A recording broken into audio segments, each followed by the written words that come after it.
በስመ አብ ወወልድ ወመንፈስ ቅዱስ አሐዱ አምላክ አሜን። ይህን የሚሰሙ ጆሮቻችሁ የተመሰገኑ ናቸው። ድምጸ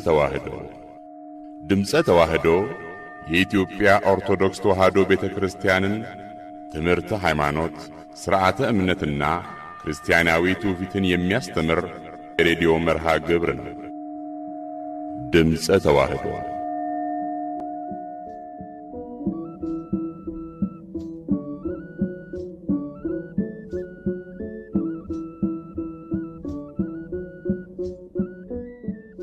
ሰላም ጤና ይስጥልን የተወደዳችሁ አድማጮቻችን እንደምን ቆይታችኋል? ይህ በኢትዮጵያ ኦርቶዶክስ ተዋህዶ ቤተክርስቲያን በሰንበት ትምህርት ቤቶች ማደራጃ መምሪያ በማህበረ ቅዱሳን የሚዲያ አገልግሎት ተቋም እየተዘጋጀ ወደ እናንተ የሚደርሰው የድምጸ ተዋህዶ የሬዲዮ መርሃ ግብራችን ነው። እንኳን ለብርሃነ መስቀሉ በሰላም በጤና ጠብቆ አደረሳችሁ የተወደዳችሁ አድማጮቻችን። በዓሉን የበረከት የረድኤት ያድርግልን። እንደተለመደ ሁሉ የመስቀልን በዓል ምክንያት በማድረግ በድምጸ ተዋህዶ የሬዲዮ መርሃ ግብራችን ወንድሜ ዲያቆን ኤርሚያስና እኔም ቀሲስ ዮሴፍ ኩኖ አምላክ መተናል። እስከ መርሃ ግብራችን ፍጻሜ ድረስ አብራችሁን ብትቆዩ በዓሉን የተመለከቱ ልዩ ዝግጅቶችን የምታደምጡበት እድል ይኖራል። እንኳን አደረሳችሁ በድጋሚ ወንድሜ ዲያቆን ኤርሚያስም እንኳን አብራ አደረሰን ቀሲስ። እንግዲህ አድማጮችም እንኳን አደረሳችሁ ለማለት ወዳለው ያው ዛሬ የመስቀል በዓል ማግስት ላይ እንገኛለን። መስከረም 18 2018 ዓመተ ምህረት ላይ እንገኛለን። አድማጮቻችን እንደምታስታውሱት ባለፈው ሳምንት ከመስቀል እንዲሁም ከጼዴንያ ማርያም ጋር የተገናኙ ጉዳዮችን በክፍል 1 መርሃ ግብራችን ማንሳታችን ይታወሳል። ዛሬ ደግሞ በክፍል 2 መርሃ ግብራችን ያው የመስቀል ማግስት ላይም እንደመሆናችን መጠን መስቀሉን የሚያወሱ የመስቀል በዓልን እንዲሁም ነገረ መስቀሉን የሚያነሱ መዝሙራትን መጣጥፎችንና ሌሎች ጉዳዮችን አካተን ወደ እናንተ መጠናል። እናንተም እስከ ፍጻሜያችን ድረስ አብራችሁን ትቆዩ ዘንድ የአክብሮት ግብዣችን ነው።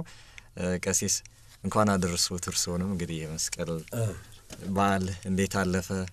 በጣም ጥሩ ነበር፣ እግዚአብሔር ይመስገን። እንግዲህ ያው መስቀል በዓልን አንድ ብለን ጀምረን ዛሬ 3ኛ ቀን ነው። ያው እንደሚታወቀው በሀገራችን የወቅቶች አሳይም ከመስከረም 16 ጀምሮ እስከ መስከረም 25 ድረስ ያሉት ቀናት ባለ መስቀል የሚዘከርባቸው እንደመሆናቸው መጠን ሰሞኑን ያው መስቀል ላይ ትኩረት ያደረጉ ትምህርቶች በያውደ ምህረቱ ይሰጣሉ። በቅኔ ማህሌቶቻችን ቦታ የሚሰማ ሁሉ ነገረ መስቀሉን የሚያዘክሩ ናቸው እና ያው የአደባባይ በዓል ነው እንደምታውቀው። እኔም ከባጥቢያ ቤተክርስቲያን የክልል ሆኜ ነው ከአባቶቼ ጋራ በዓለ መስቀልን ለማክበር እድል ያገኘሁት። እንግዲህ የሚበዛው ሰው በአዲስ አበባ በተለይ በመስቀል አደባባይ ተገኝቶ በዓሉን በደመራ ቀን እንዳከበረ እንረዳለን። አንተስ እንዴት አከበርክ? ያው ልክ ነው። እኔም ግማሹን በዚሁ በስራ ነው ያሳለፍኩት። ያው ከመስቀል ጋር የተያያዘ የጋዜጠኛ ስራ መቼም መስቀል ረፍት የለውምና እኛም በመስቀል አደባባይ ያክብረናል። ደስ ይል ነበር በዓሉ። እንግዲህ ወደ ዛሬው መርሃ ግብራችን ስናልፍ ቀሲስ በተመረጡ 2 የመስቀል በዓልን የሚያስታውሱን 2 የአማርኛ መዝሙራት አሉን። እነሱንና ግጥሞቻቸውን ያነሳን እንዲሁም መዝሙሮቻቸውን ያስደምጥን ለአድማጮቻችን 1-2 ሐሳቦችን አንስተን የምናደርስ ይሆናል ማለት ነው። ከዛ በፊት ግን ቀደም ሲል ለአድማጮች ያስደምጥናቸው መዝሙር ነበርና እሱን መልሰን እናስደምጣቸውና ከመዝሙሩ በኋላ ተመልሰን ለዛሬ ወዳዘጋጀናቸው 2 የአማርኛ መዝሙራት ላይ እንመለሳለን ማለት ነው። መልካም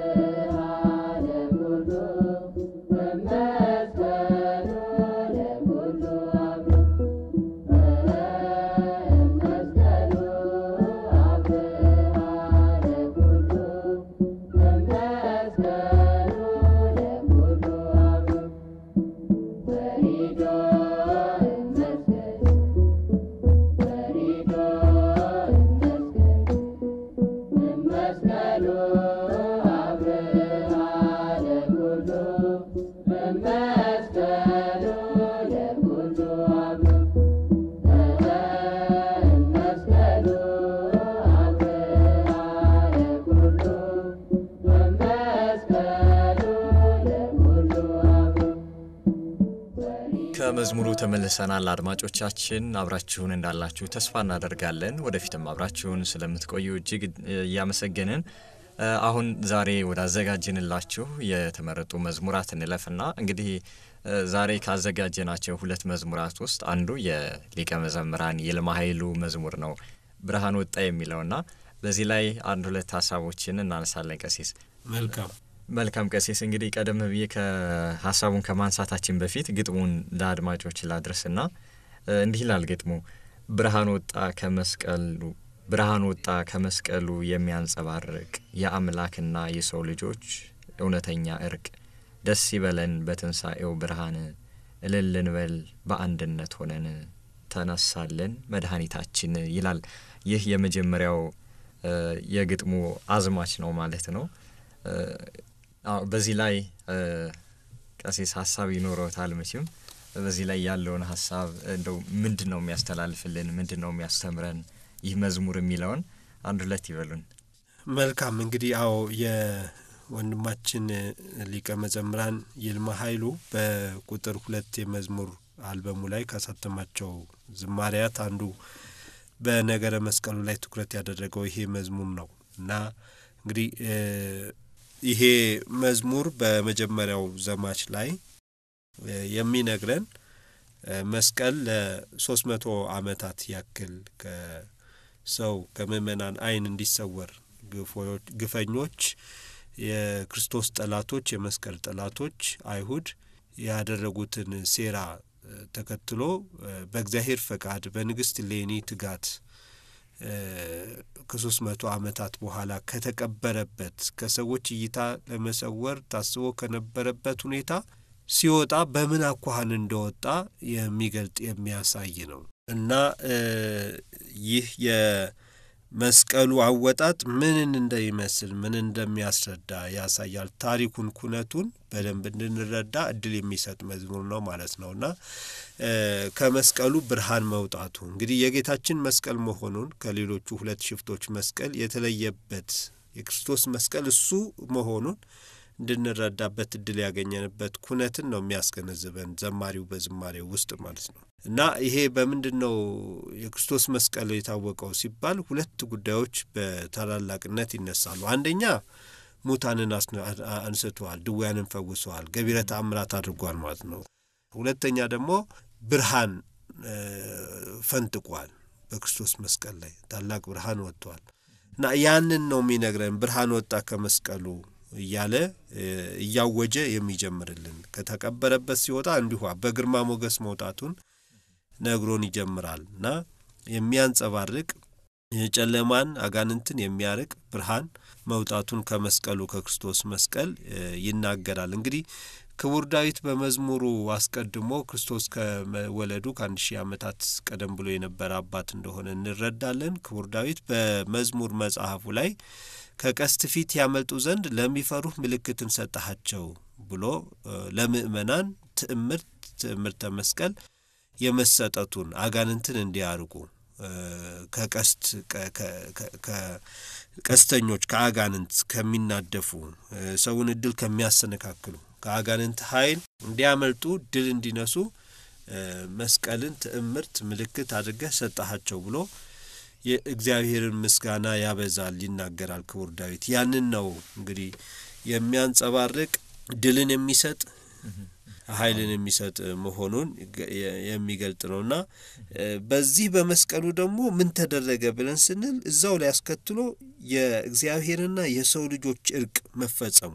ስለዚህ መስቀል የእርቅ ሰነድ ነው ማለት ነው። እንደመቤታችን መቤታችን የእርቅ ሰነድ ነሽ ይያለ ይሄው ዘማሪ በሌላ ዝማሬው ላይ ያነሳልና ናት መቤታችን በትክክል ሰውና እግዚአብሔር የታረቀባት ሰውና እግዚአብሔር የተገናኙባት መሰላል ናትና መስቀሉ በተመሳሳይ ሁኔታ ያ የጠብ ግድግዳ የፈረሰበት ሰዎችና እግዚአብሔር የታረቁበት የእርቅ ሰነድ ነው ማለት ነው። ይሄንን ነው የአምላክና የሰው ልጆች እውነተኛ እርቁ ምንም ሽረት የሌለበት ለበጣ የሌለበት ሐሰት የሌለበት ወረት የሌለበት እውነተኛ እርቅ መሆኑን የሚነግረንና ደስ ይበለን በዚህ በተደረገልን ነገር ደስታን የምስራችን እናድርግ በአምላክ ቸርነት እግዚአብሔር በሰጠን ችሮታ ደስ ብሎን ደስ እንሰኝ እያለ ነው የሚናገርልን። በትንሳኤውና በመስቀሉ ያገኘነውን ችሮታ ወይም ስጦታ ያስገነዝባል። መልካም።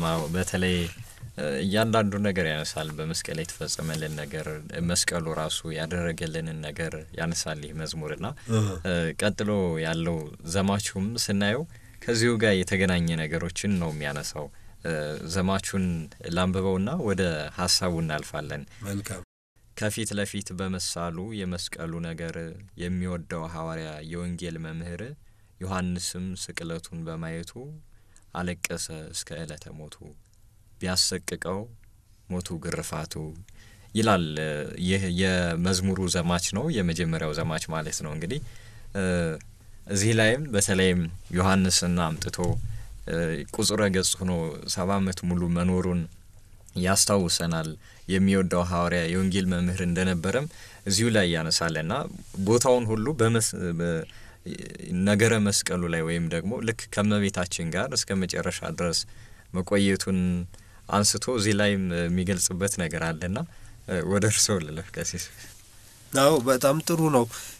እንዳነሳኸውም ነው የቅዱስ ዮሐንስ ሕይወት እና ኑሮ ከክርስቶስ ነገረ ስቅለት ጋራ እጅጉን የተያያዘ ነው። ማለት ቅድም አንተም ስትናገር የገለጽከው ነገር ያንን የሚያስረዳ ነው። ቁጽረ ገጽ መባሉን ያለ ምክንያት አይደለም ቤተክርስቲያን እንደዛ ያለችው። ሊቃውንት በዛ ስም የሚጠሩት ዮሐንስ ወንጌላዊ ፊቱ እንደተቋጠረ እንዳዘነ የኖረው በዚህ ዓለም ሲኖር እስኪሰወርባት ቀን ድረስ እንግዲህ አልሞተም። ምእመናን በደንብ ይሄን ይረዱታል ብለን እናምናለን እናስባለን። እስከመጣ ድረስ እንዲሁ ቢቆይ ባይሞት በህይወት ቢኖር አንተን ምን አግዶህ ብሎ ስለ ቅዱስ ዮሐንስ በህይወት መኖር ወይም መሰወር ከነ ህይወቱ ለቅዱስ ጴጥሮስ ጌታችን ኢየሱስ ክርስቶስ ነግሮታል። እና እስኪሰወርባት ቀን ድረስ ሲስቅ ያየው ሰው የለም ቅዱስ ዮሐንስ ወንጌላዊ ሲያዝን ሲተክስ። ለምንድነው ያ የሆነው? የክርስቶስ ነገረ መስቀሉ ህሊናው ላይ ተስሎበታል። እዛ ባጠገብ ነበር። ባጠገብ ከነበሩት የመጨረሻ ከሚባሉ ጥቂት ሰዎች የክርስቶስ ወገኖች አንዱ ዮሐንስ ወንጌላዊ ነው። ለዛ ነው እንግዲህ ከመስቀሉ ግርጌ መድኃኒታችን እናቱንና የሚወደውን ደቀ መዝሙር ቅዱስ ዮሐንስን አይቶ ነያ እምከ እናትህ ነኋት እነሆ ልጅሽ ብሎ እርሷን በእናትነት ለእርሱ እርሱን ደግሞ በልጅነት ለእርሷ እንዲረዳት የመስቀል ስጦታ አድርጎ ይሰጠው እና የቅርብ ተመልካች ነበር። ሲገረፍ አይቷል፣ ሲቆስል አይቷል። ላብ ደም እጅ የሚባል የመጨረሻ ፈሳሽ ከሰውነት የሚወጣ እሱ ሁሉ ከክርስቶስ አካል ሲወጣ ሲሰቃይ ስቃውን ሁሉ በቅርብ አይቷል። ያ ነገር እንዲስቅ እንዲዝናና ዮሐንስ ቀሪ ዘመኑን በዛ ተዝናኖት እንዲኖር አልፈቀደለትም እና ሁሉ ጊዜ ሲያዝን የኖረ አባት ነውና ይሄንን ነው የሚነግረን ወንድማችን ዘማሪ ይልማ ከፊት ለፊቱ በመሳሉ የመስቀሉ ነገር ይላል። እና በእውነት ምእመናን ሁላችንም እንደዛ እንድናስብ እንደዛ እንድንመለከት ነው ቅዱስ ጳውሎስም ሲናገር ኢየሱስ ክርስቶስ በፊታችሁ እንደተሰቀለ ሆኖ ተስሎላችሁ ነበር፣ ተሰብኮላችሁ ነበር፣ ተነግሯችሁ ነበር። ያንን እንዳትመለከቱ ያንን እንዳታስተውሉ በዛ ፍቅር እንዳትኖሩ አዚም ያደረገባችሁ ማን ነው? ይህን ከእናንተ እንዳውቅ ፈልጋለሁ እያለ ለገላትያ ሰዎች በርግጥ ለገላትያ ሰዎች በጊዜው ነው። በፍጻሜው ግን ዝንጋኤ ላደረብን የክርስቶስን መከራ መስቀሉን ለመመልከት በጣም ፓሲቭ ለሆን ለኛ ለተቀረነው ለምእመናን ሁሉ ቃል ተክሳጹ ይመለከተናል። ብዙ ሰው የክርስቶስን ነገረ መስቀል ከማየት አይኑን ሲያነሳ ነው ወደ ኃጢአት የሚሄደው፣ በዲያብሎስ ፍቅር የሚጠመደው፣ በዝሙትና በርኩሰት ለመኖር ትጋት የሚያሳየው። ነገረ መስቀሉን የሚያስብ የሚመለከት ሰው እኮ ኃጢአት የሚያስብበት እንኳን የሚሰራበት ይቅርና እንኳን የሚመክርበት ይቅርና የሚያስብበት ሞራልም አይኖረው። ጌታዬ ፈጣሪ ለኔ ብሎ ያን ሁሉ መከራ ተቀበለ፣ ዛሬም በበደሌ እሱን ሳሳዝን ዲያብሎስን እንደተሳሰኝ እኖራለሁን አላደርግም ይላል። እና ብዙ ጊዜ ችግራችን አይናችን ከመስቀሉ ላይ ስለሚነሳ ነው። የዮሐንስ ወንጌላዊን ህይወት ስንመለከት ግን ከክርስቶስ መስቀል ጋራ እይታ ሁሉ ጊዜ ተያይዞ የነበረ በዛ የተነሳ ሲያዝን ሲያለቅስ የነበረ አባት ነውና ይሄንን ነው የሚነግረን መዝሙሩ። መልካም በጣም ሰፊው ነገር አስተውታል። አድማጮቻችን እስካሁን ድረስ አብራችሁ እንዳላችሁ ተስፋ እናደርጋለን። ቆይታችሁን ከኛ ጋር አድርጉ። እኛም ወደናንተ የምናደርሳቸው ብዙ ሐሳቦች አሉ፣ ብዙ መርሃ ግብራትም ይኖሩናል። አሁን ደግሞ ከዚሁ ከመስቀሉ ጋር የተገናኘ አጠር ያለ መጣጥፍ ወደናንተ እናደርሳለን። ሄርሜላ ዳዊት አጠር ያለ መጣጥፉን ወደናንተ ታደርስልናለች። ከዛም በኋላ ተመልሰን ስንገናኝ የመዝሙሩን ሌሎች ዘማቹና አዝማቹን ወደናንተ የምናደርስ ይሆናል። እስከ ፍጻሜው ድረስ አብራችሁን ቆዩ።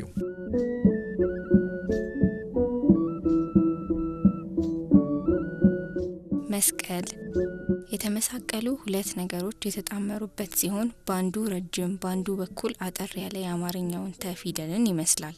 የመስቀል ትርጉም ግን እኛ ክርስቲያኖች ስንመለከተው ከቅርጹ ባሻገር ያለውን የነገረ ድነት ጉዳይ እንጂ አወቃቀሩና ታሪኩ ላይ ብቻ አንቆም። መስቀልን ስንመለከት ለሰው ልጆች ብሎ ከስላሴ አንዱ ወልድ ዋህድ የከፈለልንን ዕዳ መከራውን መንገላታቱን ፍቅሩን የምንረዳበት ነው።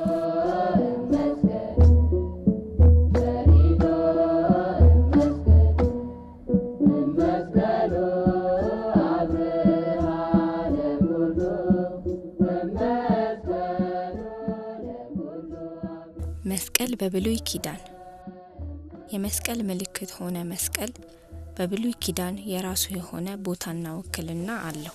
መስቀል በዘመነ ፍዳ የወንጀለኞች መቅጫ ነበር። የየሀገሩ የቅጣት መንገዶች የተለያዩ እንደሆኑ ቢታወቁም የፋርስና የሮም የመቅጫ መንገዶች በስቅላት እንደሆነ ልብ ይሏል። በኦሪት ዘዳግም ምዕራፍ 21 ከቁጥር 21 እስከ 23 እንዲሁም በመጽሐፈ አስቴር ምዕራፍ 7 ከቁጥር 9 ሃማ በስቅላት እንደተቀጣ ያስነብበናል። በብሉይ ኪዳን የነበሩ ትምህርቶች ክንዋኔዎች ለአዲስ ኪዳን እንደ ጥላ ምልክት ናቸው። በጉን ቢበሉ፣ በደመና ጥላ ቢጓዙ፣ ከአለት ውሃ ቢጠጡ፣ ፋሲካውን ቢያከብሩ፣ ግዝረት ቢገረዙ፣ የእንስሳትና የእህል መስዋዕት ቢያቀርቡ ለአዲስ ኪዳን እንደ መግቢያ እንደ መሸጋገሪያ እንደ ምልክት ናቸው። የነገረ መስቀሉን ጉዳይ ለአዲስ ኪዳን ምልክት እንደሆነ እንገነዘባለን። መስቀል በአዲስ ኪዳን መስቀል በብሉይ ኪዳን ወንጀለኞች መቅጫ መሆኑ ልብ ማለት ተገቢ ነው። አዲስ ኪዳን ዘመነ ምህረት ነው። አንዱ ወልድ እግዚአብሔር ከገባንበት የነፍስ ድቀት ሊያወጣን የተራቆትነውን ጸጋ እግዚአብሔር ሊመልስልን ከራሱ ጋር ሊያስታርቀን በአጭር ቁመት በጠባብ ደረት ተወስኖ ከቅድስት ድንግል ማርያም በቤተልሔም ግርግም ተወለደ። ሕግ ባለመጠበቅ ከገነት የተሰደደውን አዳም ወደ ቀደመ ክብሩ ሊመልሰው በዕለተ ዓርብ በቀራንዮ አደባባይ እንደ ወንጀለኛ ተቆጠረ፣ ተሰቀለ። የእንጨት መስቀል አስቀድሞ የግፈኞች መሰቀያ መሆኑ ቢታወቅም እኛን ነጻ ያወጣንና የተጻፈብንን የዕዳ ደብዳቤያችንን ሊደመስስልን በመስቀል ተሰቀለ። በእኛ ላይ የነበረውን የሚቃወመን በትእዛዝ የተጻፈብንን የዕዳ ደብዳቤ ደመሰሰው። እርሱ በመስቀል ጠርቆ ከመንገድ አስወግዶታል። ቆላስይስ ምዕራፍ 2 ከቁጥር 14 አስቀድሞ የወንጀለኞች መቅጫ የነበረው መስቀል በዘመነ ምህረት ግን ያ ትርጉም የተቀየረ መሆኑን እናስተውላለን። አሁን መስቀል የእርግማን መገለጫ አይደለም። አሁን መስቀል ጠላት ማባረሪያ ነው። አሁን መስቀል የቤተ ክርስቲያን ጌጧ ነው። አሁን መስቀል እስከ ሞት ድረስ የወደደን ቸሩ ጌታችን መመልከቻ ነው። አሁን መስቀል በክርስቶስ ክርስቲያን የተባል መለያ መገለጫ ነው። አሁን መስቀል ለኛ ትምክህታችን ነው። ለዚህ ምስክሩ ሐዋርያው ቅዱስ ጳውሎስ ነው። ነገር ግን ዓለም ለኔ የተሰቀለበትን እኔ ለዓለም የተሰቀልኩበትን ከጌታችን ከኢየሱስ ክርስቶስ መስቀል በቀር ሌላ ትምክህት ከኔ ይራቅ። ገላትያ ምዕራፍ 6 ከቁጥር 14 ጌታችን ኢየሱስ ክርስቶስ ወደ ድህነት እንደርስ ዘንድ የትምክህት ጋሻ ዕፀ መስቀሉን ሰጠን። የዚህን ዓለም እኩይ ገዢ ከኛ የምናርቅበት አስጨናቂውን ድል የምንነሳበት ቅዱስ መስቀሉ ነው። የመስቀል ጥላቶች በመስቀል ላይ ቅዱስ መስቀል ከጌታ ሞትና ትንሳኤ በኋላ በቀራንዮ አደባባይ ለጥቂት ጊዜያት ቆይቶ ነበር። ዮሴፍና ኒቆዲሞስ ጎልጎታ ወስደው ከጌታችን መካነ መቃብር አስቀምጠውት ሐዋርያው ቅዱስ ያዕቆብ በኃላፊነት ይጠብቀው ነበር። 120 ቤተሰብ ተልኳቸውን ፈጽመው ሲመለሱ በእግረ መስቀሉ ስር እየተሰባሰቡ ይጸልዩ እንደነበር ቅድስት ድንግል ማርያም ጠዋትና ማታ በመስቀሉ ስር ትጸልይ እንደነበር የመስቀሉን ተአምራትና ታሪካዊ ቦታውን ለማየት በብዛት የሚሰበሰቡ በሽተኞች በአልጋ አምጥተው ከመስቀሉ ስር የሚያስቀምጧቸውም ነበሩ። በመስቀሉ ኃይልም ህሙማን ተፈወሱ፣ ሙታን ተነሱ፣ ለምጣሞች ነጡ፣ አጋንንት ወጡ፣ አንካሶች ሮጡ፣ ደንቆሮችም ሰሙ፣ እውራን አዩ፣ ጎባጦችም ቀና ብለው መሄድ ጀመሩ። በአጭር ቃል መስቀለ ክርስቶስ ብዙ ተአምራትን አደረገ። ይህንን የተመለከቱ አይሁድ በቅናትና በመቀኝነት ተሞሉ። የቅዱስ መስቀሉን ዝክርና ስም አጠራሩን ማጥፋት አለብን ብለው ተማከሩ። አዋጅ አስነግረው ህዝቡንም አሰባስበው መስቀሉን በ90 ክንድ ጉድጓድ ቆፍረው ድንጋይ አንጥፈው ቀበሩት። ፈልገው እንዳያገኙት አፈር ደምድመው ከመሬቱ ጋር አመሳሰሉት። በዚያ ላይ ለ300 ዓመታት ቆሻሻ ሲደፋበት ኖረ። ምንም አይሁድ በኢየሱስ ክርስቶስ መስቀል ላይ ያደረጉት ግፍ ቀላል ባይሆንም የመስቀሉ ብርሃን ግን የሚገለጥበት ጊዜ እየደረሰ ነበረ።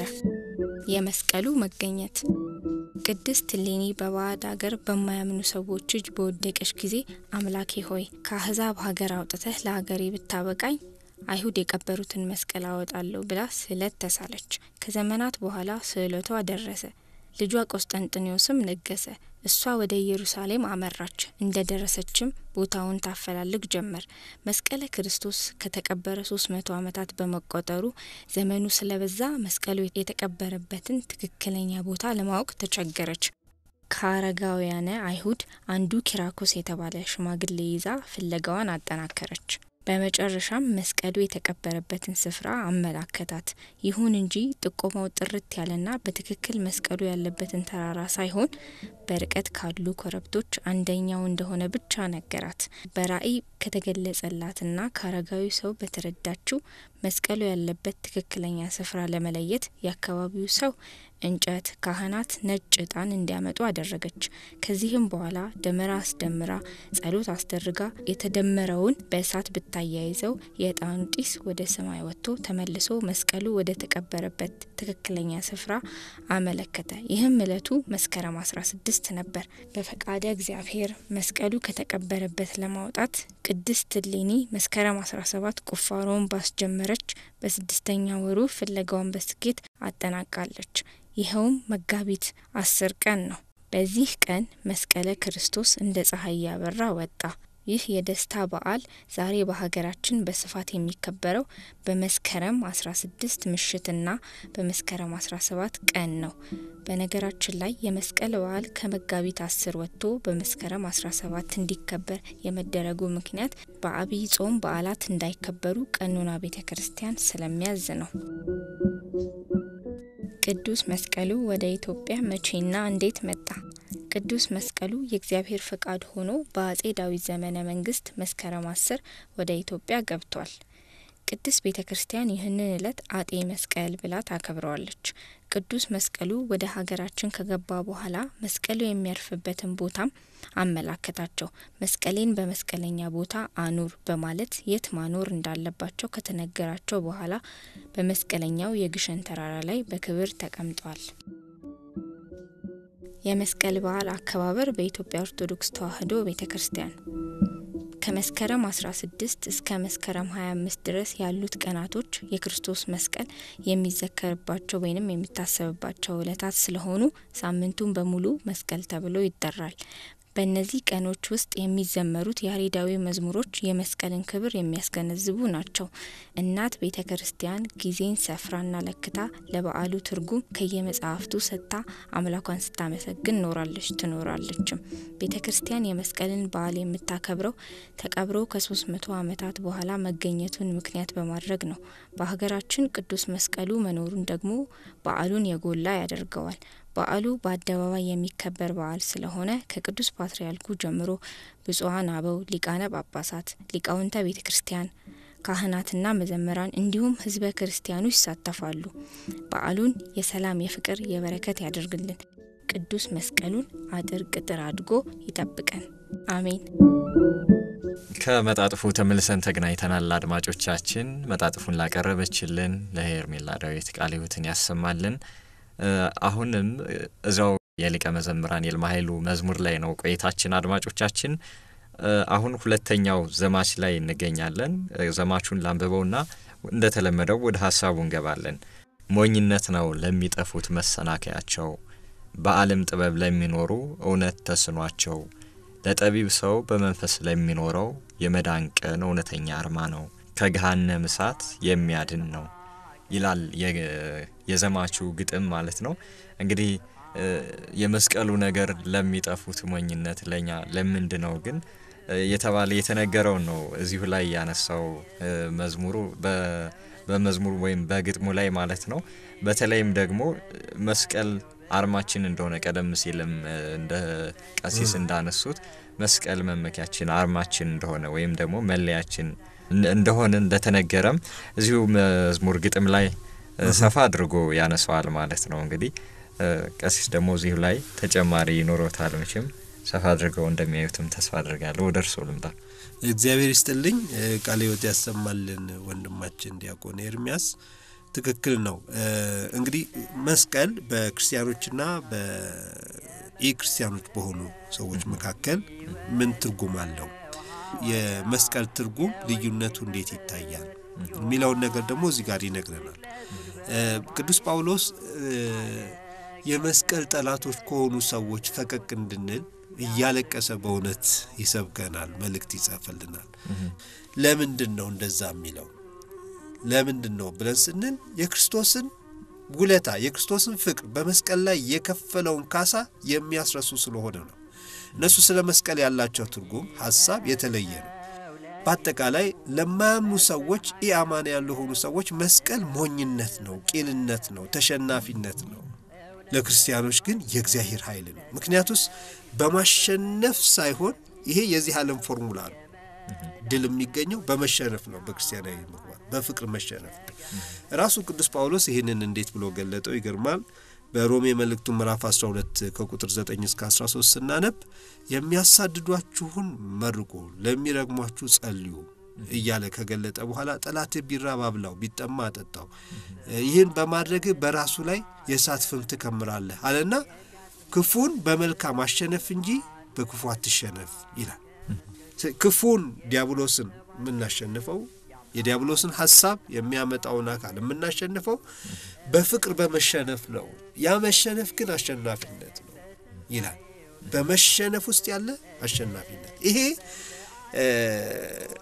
እንግዲህ አይገባቸውም ለሌሎች ሰዎች፣ ክርስቲያኖች ላልሆኑ ሰዎች ይሄ ነገር አይረዳቸውም።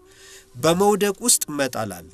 አሁን ክርስቶስ እኮ ሲወርቅ የተሸነፈ ነፍሱን ከስጋው ሲለይ የሞተ በቃ የጠፋ የመሰላቸው ሰው አይሁዳሉ። ትምርቱ የተረሳ እሱ የተረሳ የሚጠፋ የእርሱን ፋይል ለአንዴና ለመጨረሻ ጊዜ የሚዘጉ የመሰላቸው ነበሩ። ግን በሞቱ እንዳውም ያው ሞትን መታው፣ ዲያብሎስን መታው፣ መቃብርን መታው፣ ሙስና መቃብርን ድል ነሳው። ይህን ሁሉ በሞቱ ገሎታል ክርስቶስ።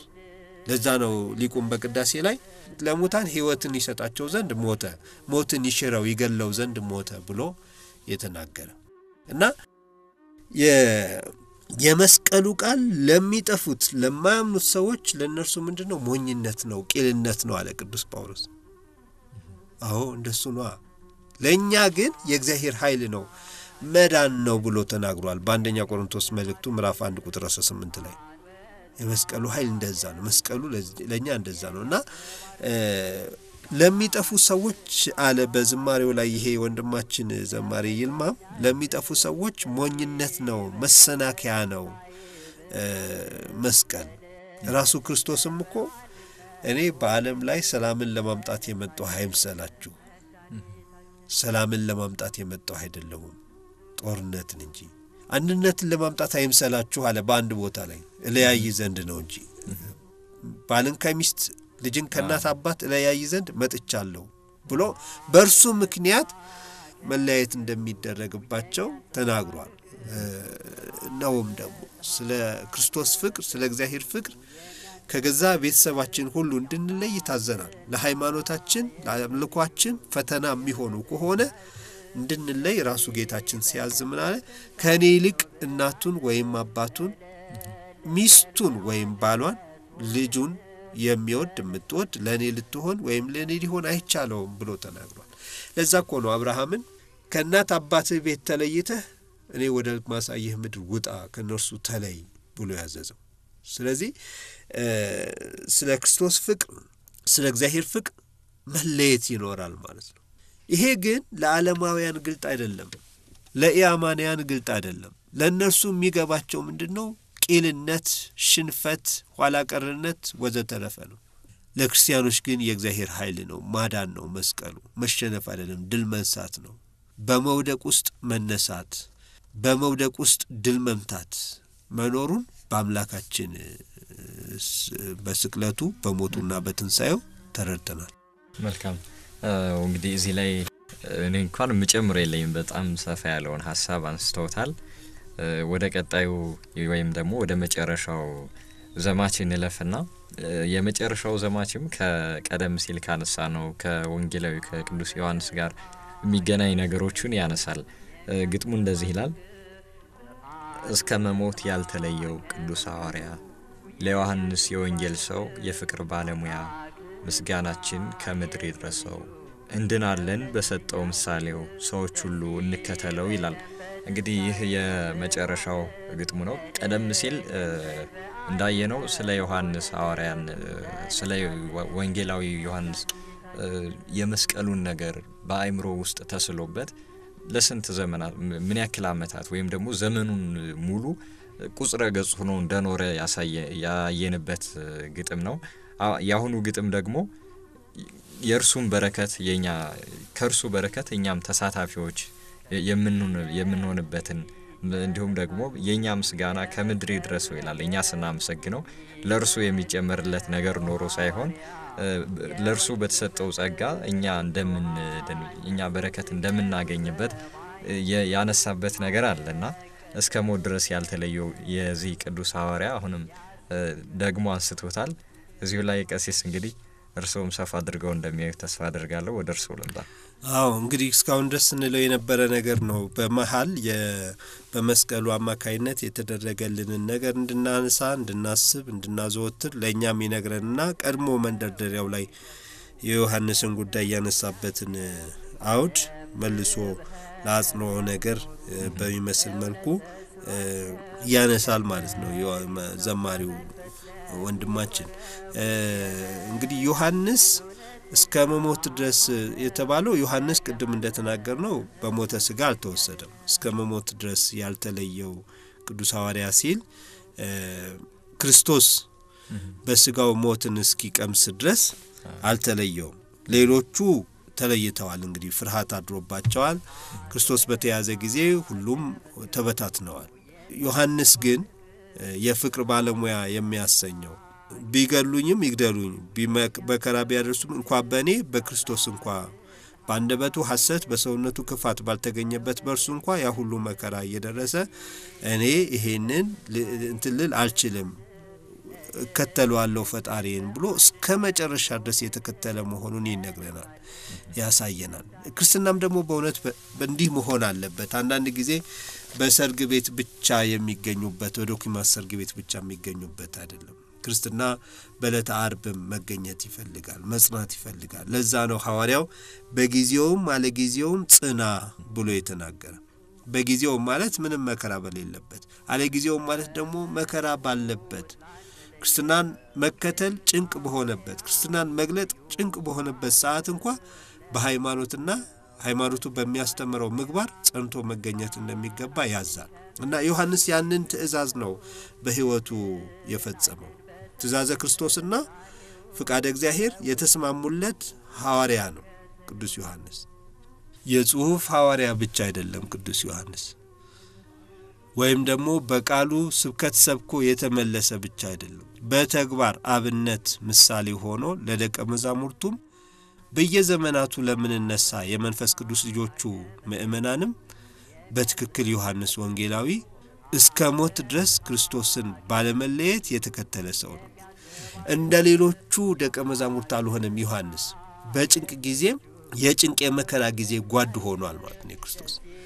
ና ክርስትና እንደዛ ነው መሆን ያለበት ከሱ አብነት እንድንነሳ የሚፈለገው ያንን ነው እንግዲህ የተጻፈው ሁሉ ለትምህርታችን ተጻፈ አይደለም የሚለው ያ የሐዋርያት ህይወት የሐዋርያት አኗኗር ለኛ የሚሰጠን ጥላ የሚነግረን ነገር ቁም ነገሩ በሁሉ ጊዜ የእውነት የእግዚአብሔር የቅድስና ተከታዮች ወዳጆች ሆነን እንድንገኝ ነው የሚያሳስበን ማለት ነው መልካም እንግዲህ ከሊቀ መዘምራን ይልማ ኃይሉ ብርሃን ወጣ የሚለው መዝሙር ላይ የነበረን ቆይታ እዚሁ ላይ እናጠናቅና ወደ ሌላው ርዕሰ ጉዳያችን እናልፋለን አድማጮቻችን እስካሁን ሰዓት ድረስ አብራችሁ እንዳላችሁ ተስፋ እናደርጋለን አሁንም ቆይታችሁ ከኛ ጋር ማድረግን እንዳትዘነጉ ይህንኑ መዝሙር አድምጠን ተመልሰን እንገናኛለን ተመልሰን ስንገናኝ ሌሎች ጉዳዮችም እናነሳለን እስከ ፍጻሜያችን ድረስ አብራችሁን እንድትቆዩ እየጋበዝን ወደ መዝሙሩ እንለፍ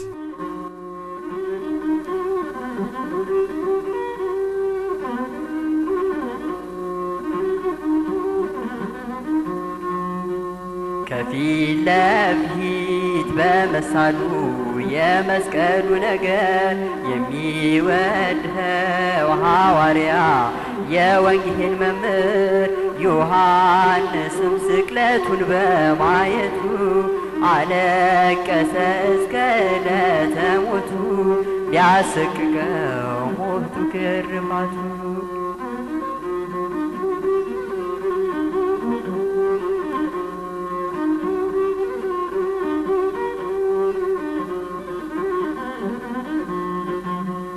ሞኝነት ነው ለሚጠፉት መሰናከያቸው ባለም ጥበብ ለሚኖሩ እውነት ተስኗቸው ለጠቢብ ሰው በመንፈስ ለሚኖረው የመዳን ቀን እውነተኛ አርማ ነው ከገሃነም እሳት የሚያድነው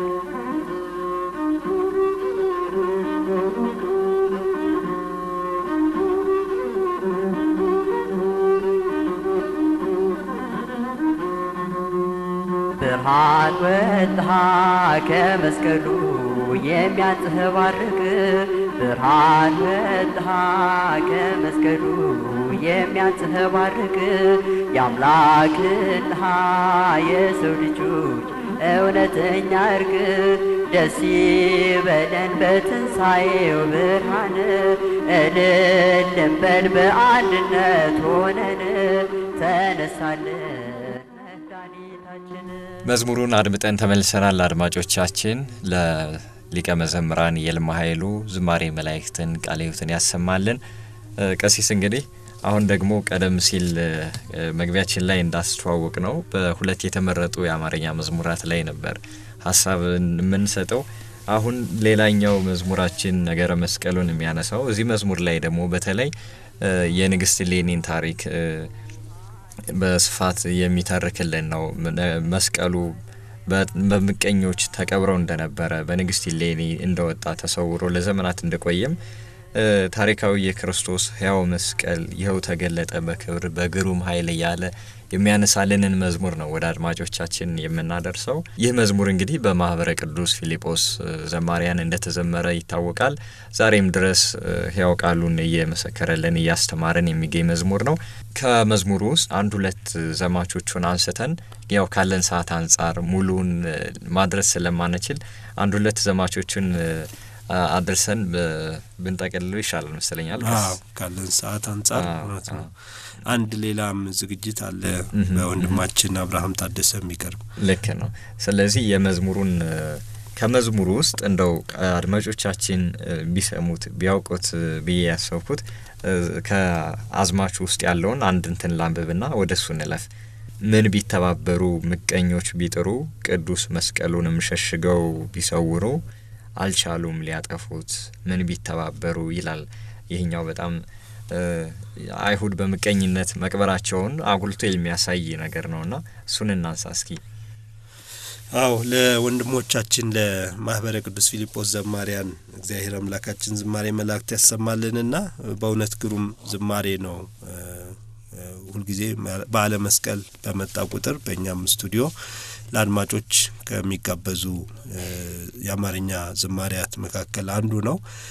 ይሄ መዝሙር ሙሉን እንግዲህ ከሰዓት አንፃር እንትን ለማለት ተቸገርን ተወሰን እንጂ ሙሉን ግጥሞች እያነሳን በዛ አንፃር የተሰሩ ወይም የሆኑ ነገሮችን ብንመለከትበት ብንመረምርበት ብዙ ምንማርበት እንደሆነ እንረዳለን። ዞሮ ግን የመዝሙሩ ጥቅል ሐሳብ የሚናገረው የንግስት ሌኒን ፍለጋ መስቀል ነው የሚያሳየን። ለመስቀል ፍለጋ ምክንያት የሆናትን ነገርም ያው ያስረዳናል። የክርስቶስ ጠላቶች የመስቀል ጠላቶች ሆነው ተነስተው በመስቀሉ ላይ ያደረጉትን ተንኮል የፈጸሙትን ደባ ከምእመናን አይንና ልቦና ውስጥ ለማራቅ የተከተሉትን ስልት ተከትሎ እሷ ደግሞ በፈቃድ እግዚአብሔር በወደደው ጊዜ ያስነሳት እናት ናት። ፍቅረ እግዚአብሔር ያደረባት ናት። የእግዚአብሔር ቸርነት ከክፉዎች እጅ ያስጣላት እናት ናት። ይህንን የእግዚአብሔርን ውለታ ደግሞ ለመመለስ በአቅሟ ብጻት ያደረገች እናት እንደሆነች እንረዳለን። እና ፍለጋዋ ከዛ ነው የሚጀምረው።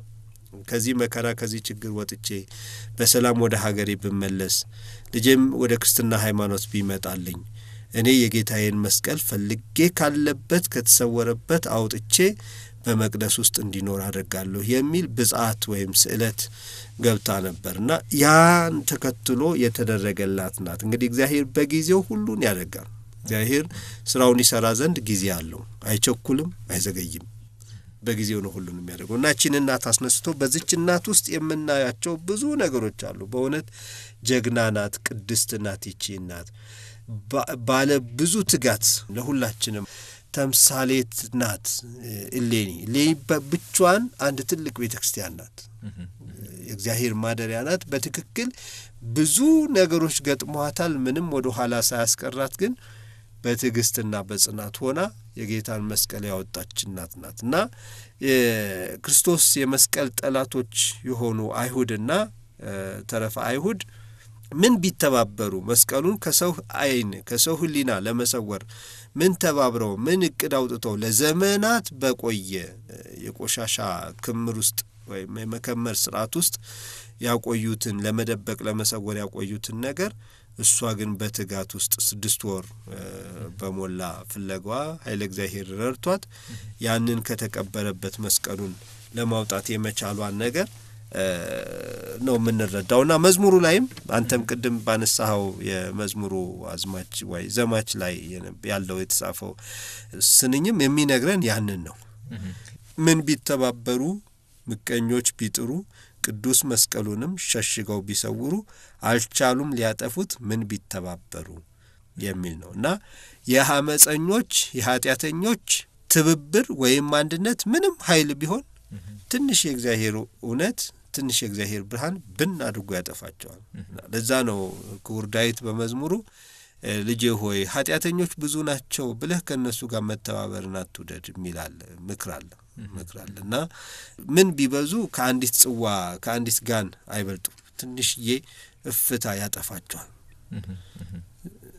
አይተናል በትንሹ በጌዲዮን መስፍን ጦር ሩቶ በ300 ሰራዊት ፍልስጤማውያንን እንዴት ድል እንዳደረገ እግዚአብሔር አይተናል። እና እግዚአብሔር እሌኒን የመሰለ ቆራጥ ግን ቅዱስ ሰው ካገኘ በአንድ ሰው ሁሉን ስራ መስራት በ12 ሰዎች ነው ያንን ረጅም ዓለም ብዙ ሰዎች የሚኖሩበትን ዓለም ያንን ጨለማ ያበራ እግዚአብሔር በ12 ሐዋርያት እና እግዚአብሔር የጠቢባንን ጥበብ ለማሳፈር የዚህን ዓለም ምናምንቴ ነገር መረጠ ብሎ ሐዋርያው እንዳወሳው በእሌኒ አማካይነት የአይሁድ ሊቃውንት የአይሁድ ወታደሮች የአይሁድ ባለስልጣናት የአይሁድ ካህናት በአጠቃላይ ሊሰውሩት የፈለጉትን መስቀለ ክርስቶስን እንዴት እንዳወጣው ይናገራል ማለት ነው።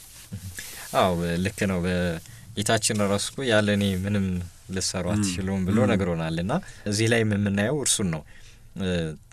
የእርሱን መስቀል የእርሱን ኃይል ለመቅበር ነው ሄዱት። እንግዲህ ኃይል የሚሰጠውን ጌታ መስቀሉን ለመቅበር ነው ሄዱትና በንግስት ሌኒ አማካኝነት መስቀሉ እንደወጣ ነው መዝሙሩ ያንዳንዱን ነገር የሚያነሳው። ይህም ስለሆነ ደስ ይበለን እልል በሉ አልቀረም ተቀብሮ ተገኘ መስቀሉ በብርሃን መላ ዓለምን በሙሉ ያለ መዝሙሩ በመስቀሉ መገኘት ለዓለም ሁሉ ብርሃን መሆኑን ቀደም ሲልም እንዳነሳ ነው መስቀሉ ሲገኝ ያደረጋቸውን ገቢረ ተአምራትን ጨምሮም የሚያስታውሰን መዝሙር ነው። አድማጮቻችን ካለን ሰዓት አንፃር እንግዲህ የዚህን መዝሙር ሙሉን ሐሳቡን ወይም አዝማችና ዘማቹን ወደ እናንተ አላደረስንም። እናንተ ይህንን መዝሙር በማድመጥ የዚህን መዝሙር ምስጢር በመረዳት ከቤተሰቦቻችሁ ጋር እንደምትወያዩበት ከመምህራነ ቤተክርስቲያንም ሐሳብ እንደምትጠይቁበት ተስፋ እናደርጋለን። ብዙ የሚያስተምር መዝሙር ነው። መዝሙሩን በማዳመጥ ሐሳቡንም ገንዘብ በማድረግ ትበረቱ ዘንድ መልእክታችን ነው። እንግዲህ አድማጮቻችን መዝሙሩን አስደምጠናችሁ ተመልሰን የምንገናኝ ይሆናል።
ከመዝሙሩ ተመልሰን ተገናኝተናል። አድማጮቻችን ይህንን መዝሙር ላቀረቡልን ዝማሬ መላእክትን ቃለ ሕይወትን ያሰማልን።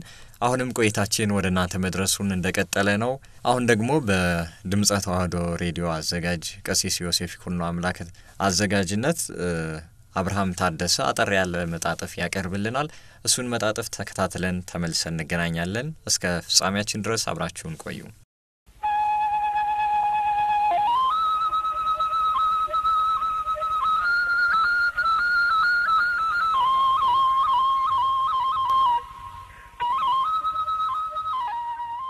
ራስን በመክዳት የሚደረግ ፍለጋ።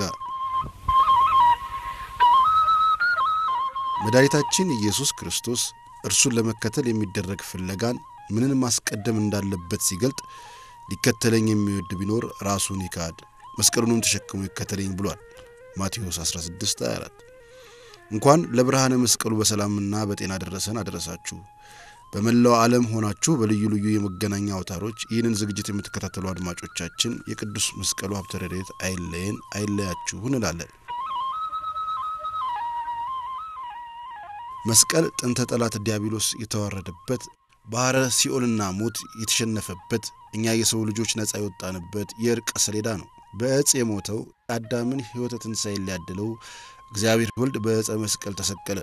በስቅለቱና በቅዱስ መስቀሉ በእኛ በሰዎች ልጆች ላይ ተጽፎ የነበረውን የዕዳ ጽሕፈት እንዳስወገደልን እንደደመሰሰልን ቅዱሳት መጻሕፍት ያወሳሉ። ብርሃነ ዓለም ቅዱስ ጳውሎስ በእኛ ላይ የነበረውን የሚቃወመንን በትእዛዝ የተጻፈውን የዕዳ ጽሕፈት ደመሰሰው፣ እርሱንም በመስቀል ጠርቆ ከመንገድ አስወግዶታል በማለት መግለጹን ልብ ይለዋል። ቆላስያስ 2:14። በመስቀሉ ለእኛ ለሰው ልጆች የተከፈለንን ዋጋ በአንደበት ገልጸን ወይም በወረቀት ከትበን የምንዘልቀው አይደለም። ይሁንና ኃይለ ሥጋን ወነፍስ ወይም የሥጋና የነፍስ ኃይላችንን መመኪያና ጥጋችን በቅዱስ መስቀሉ ላይ ሆኗል። ለዚህም ስጦታ ያደለን ዘንድ አምላካችን ስሙ ከፍ ከፍ ይበልና በነቢያት አድሮ ከቀስት ፊት ያመልጡ ዘንድ ለሚፈሩ ወይም ለምእመናን ምልክትን ሰጣቸው ብሏል። መዝሙር 59:4። የክርስትና ሃይማኖት ከምድራዊ ኑሮ ይልቅ ሰማያዊ ሕይወትን የሚያስገነዝብ ለዘላለማዊ ኑሮ ምእመናንን የሚያተጋ መሆኑ ይታወቃል። የሃይማኖታችን ራስና ፈጻሚ የሆነው ጌታችን ኢየሱስ ክርስቶስ እየተመለከትን እንድንኖር መታዘዛችንም ከዚህ የተነሳ ነው። ዕብራውያን ምዕራፍ 12 ከቁጥር 1 እስከ 2። ሐዋርያው ሸክምን ቶሎም የሚከበንን ኃጢአት አስወግደን የእምነታችን ራስና ፈጻሚ የሆነውን ኢየሱስ ክርስቶስን ተመልክተን በፊታችን ያለውን ሩጫ በትዕግስት እንሩጥ። እርሱም ነውርም ንቆ በፊቱ ስላለው ደስታ በመስቀል ታግሶ በእግዚአብሔር ዙፋን ቀኝ ተቀምጧል ብሎ መናገሩ የሚያስረዳን በርካታ ነጥብ አለ። የመጀመሪያው ዓላማን መለየት ነው። ክርስትናን የሚኖሩ ክርስቲያኖች ዓላማቸው እግዚአብሔር መሆኑን ግባቸው መንግሥተ ሰማያት የመሆኑን ነገር ቅዱስ ጳውሎስም አስረድቷል። ያለ ዓላማ የሚደረግ ገድል ወይም ሩጫ ፍጻሜ የሌለው ወይም የማይታወቅ ነው፣ ጥቅምም የለውም። የክርስቲያኖስ የጾም የጸሎት ሕይወት መዳረሻ ግቧ መንግሥተ ሰማያት መሆኗን መረዳት ያስፈልጋል። እርሷን ለመውረስ ደግሞ መከራ፣ መስቀልን መታገስ እንዲሁም የራስን ክብር መካድ ይጠይቃል። ሁለተኛው የክርስቶስን ፈለግ መከተል። መስቀል የክርስቶስን የማዳን ጉዞ የምንረዳበት የሕይወት መዝገብ ነው። መድኃኒታችን የእኛን ድህነት ለመፈጸም 13ቱን ሕማማተ መስቀል መቀበሉን በጥቅል እንኳን ማስታወስ ያስፈልጋል። ብትወዱኝ በፍቅሬ ኑሩ ያለንን ፈጣሪያችንን መከራ መስቀልን እንድንቀበል አሳስቦናል። ይህም የሚፈጸመው ተድላ ሥጋን ያልተገባ መሻትን በመተው አለፍ ሲል ምድራዊ ክብርን በመካድ ነውና ሊከተለኝ የሚወድ ራሱን ይካድ በማለት አዘዘን። የክርስትና ጉዞ ራስን በመካድ የሚደረግ ፍለጋ ነውና። ወስብሐት ለእግዚአብሔር ወለወላዲቱ ድንግል ወለመስቀሉ ክቡር። ይቆየን።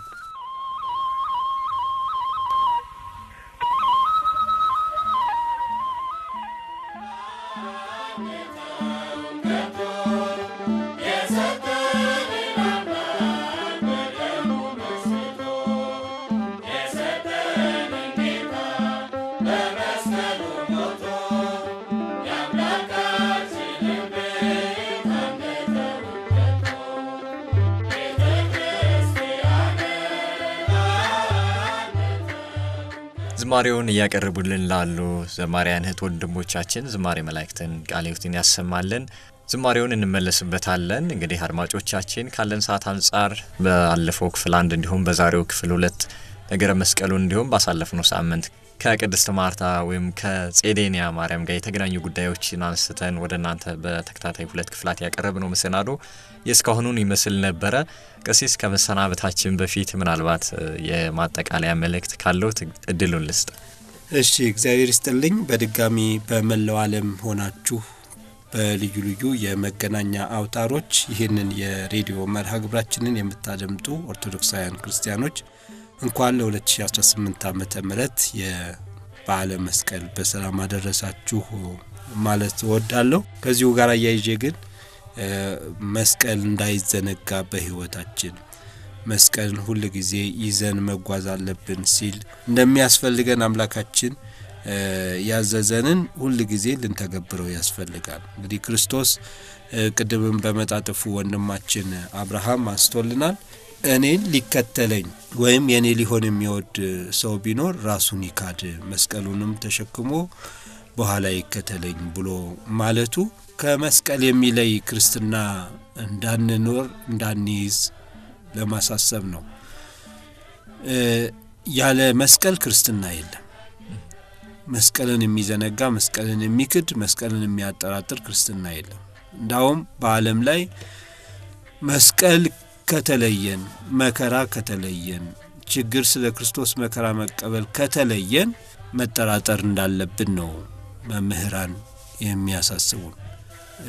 መጠርጠር አለብን ከማን ወገን ሆነን ነው መከራው የራቀን። ይሄ ማለት ግን እየሰረቅን እየበደልን ኃጢአት ወይም ወንጀል እየሰራን የምንቀበለው መከራ አይደለም። እሱ ቅጣት ነው የሚባለው። መከራ የሚባለው ያለ በደል ያለ ኃጢአት ያለ ግፍ ምንም ኃጢአት ሳንሰራ በሃይማኖታችን ምክንያት በመግባራችን ምክንያት የሚመጣ መገለል ነው፣ የሚመጣ መራብ ነው፣ የሚመጣ መጠማት ነው። ይሄንን የመሳሰለው ጉዳይ ነውና በእውነት ይሄንን ሁሉ ጊዜ ልንይዘው ያስፈልገናል። በመንኖርበት ዓለም ሁሉ መስቀልን መግለጥ ማለት ስለ ክርስቶስ መከራ መቀበል ማለት ነው።